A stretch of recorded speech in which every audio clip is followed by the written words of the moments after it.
ለዚህ ነው በእርግብ የተመሰለበት ምክንያት መንፈስ ቅዱስ። ሶስተኛውን ልንገራችሁ። ሶስተኛው በእሳት ተመስሏል። መንፈስ ቅዱስ ሶስተኛው ከተመሰለበት በእሳት ተመስሏል። በምን ተመስሏል? በእሳት ተመስሏል። ጻፉት። በእሳት ተመስሏል። ክብር ለኢየሱስ ይሁን። በቀስት አድርጉትና ምክንያቱም ስለሚያጠራና ብቃትን ስለሚሰጥ ጂሰስ ኔም ስለሚያጠራና ብቃትን ስለሚሰጥ ነው በእሳት የተመሰለው። ስለሚያጠራና ብቃትን ስለሚሰጥ ያጠራል። መንፈስ ቅዱስ አላስፈላጊ ነገርን ከሕይወታችሁ ላይ በአቅሙና በኃይሉ አቃጥሎ ያስወግዳል ማለት ያጠራዋል። ክብር ለናዝሬቱ ኢየሱስ ይሁን። ከዛስ ብቃትን ይሰጣችኋል ለምታረጉት ነገር፣ ለመንፈሳዊ ሕይወታችሁ፣ ለእያንዳንዱ ነገራችሁ ብቃትን ይሰጣል መንፈስ ቅዱስ። መለኮታዊ ብቃትን ውስጣችሁ ላይ ለቃል ማለት ነው። ያጠራችኋል። በቃ ክብር ለናዝሬቱ ኢየሱስ ይሁን። መንፈስ ቅዱስ ያጠራል። ደስ የሚለው ነገር ከእናንተ ሕይወት አላስፈላጊውን ነገር ይቆርጣል። እንዳታፈሩ ያደረገውን፣ ውጤታማዎች እንዳትሆኑ ያደረገውን፣ እንዳትጸልዩ ያደረገውን፣ የእግዚአብሔርን ቃል እንዳታነቡ ያደረገውን፣ የእግዚአብሔር ቃል እንዳይበራላችሁ ያደረገውን ነገር ያስወግዳል። የትኛውንም ነገር። ከዛስ ልክ ካጠራ በኋላ ደግሞ ብቃት ይለቅላችኋል። ያ ማለት ደግሞ ስጋዊነትን አስወግዶ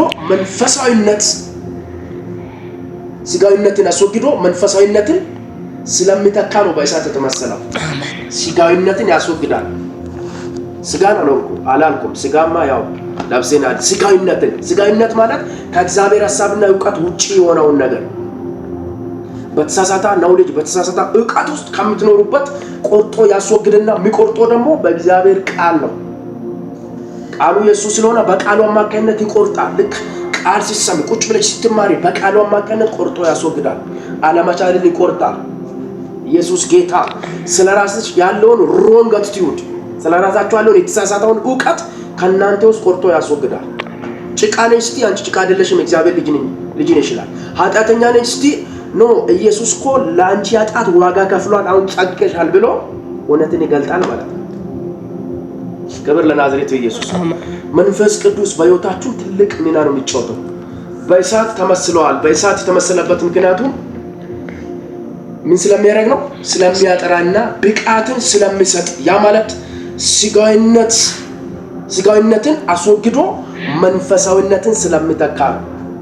ስጋዊነት አልችልም፣ እኔ እንዲህ ነኝ፣ ሽምብቆ ነኝ የሚለውን እይታ ያስወግድና ይሄ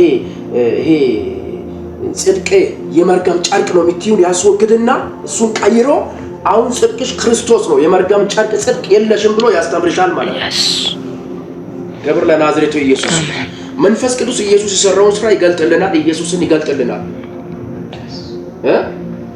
አያችሁ እንዴት እንደሚያጠራ መንፈስ ቅዱስ። ወርቅ አይታችሁ እንደሆነ በምንድን ነው ወርቅ የሚጠራው? በእሳት ነው አይደል? ልክ እንደዛው መንፈስ ቅዱስ በእሳት የተመሰለበት ድካምን ከሕይወታችሁ በአጠቃላይ ያስወግደዋል ማለት ነው። እስቲ ያስወግዳል ማለት ያስወግዳል። ድጋምና ያስወግዳል ማለት ያስወግዳል። የእግዚአብሔርን ቃል ላንብብላችሁ። የሐዋርያት ሥራ ምዕራፍ 2 ላይ የእግዚአብሔር ቃል እንዲህ ይላል። 2:2 ድንገት እንደሚነጥቅ አውሎ ነፋስ ከሰማይ ድምፅ መጣ አለ። ተቀምጦም የነበረበትን ቤት ሁሉ ሞላው።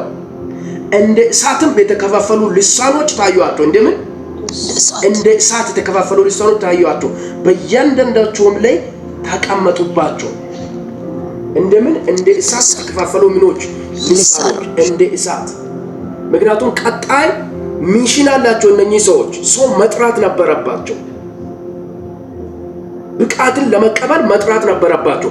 መንፈስ ቅዱስ አለመቻልን፣ ፍርሃትን ልክ በእሳቱ ከሕይወታቸው ላስወገደና